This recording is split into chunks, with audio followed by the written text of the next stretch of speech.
Hi, my name is Rebecca Lee, and I co-wrote this book, The Mercury Detoxification Manual, with Andy Cutler, PhD, who should have got a Nobel Prize for what he figured out.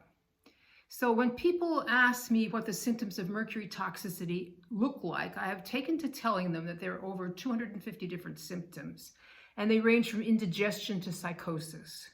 I think that explains it well and puts things into perspective. The first symptoms to show up in a lot of people, though, are psychological. Psychological problems have certainly been the main manifestations for me. Anxiety and depression, more anxiety and depression, and anxiety and depression.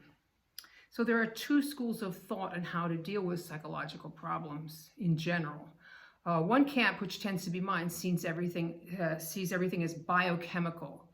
And that is understandable in my case, given the huge biochemical mess I've been straightening out for the last so many years. That is like some process in your body that bumbles along, doing stuff in your brain has got out of whack because of mercury interfering with it. Chemical messengers have got sidetracked. Poisonous molecules have escaped your liver and are messing with how your brain works. So no matter what, you should definitely chelate a while and get all that sorted out and functioning properly again. So the second school of thought thinks everything is trauma, and that has truth to it too.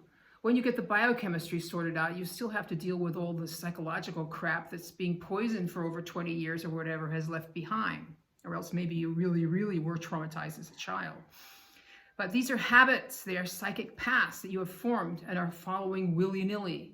Some of it may have nothing to do with mercury, or at least not 100% to do with it. For instance, like if you spent 20 years running a dysfunctional business where you had to rush to the bank every morning to keep checks from bouncing and to make payroll every week, you may have laid down quite a few anxiety habits, as it was in my case. It's easier to get over PTSD with the mercury gone, but you'll still have to do the psychological work. Andy once told me that talk therapy is not much use when you are toxic because you keep getting re-traumatized. And I can't say that I perfectly understood what he meant. Perhaps one of you can comment. It's an interesting topic of discussion.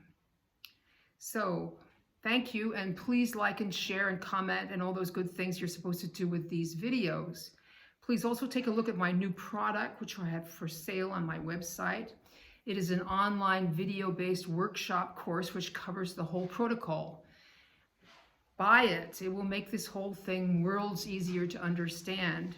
And with it, you get a membership in a support group where you can continue to pick my brain if you wish. Thank you.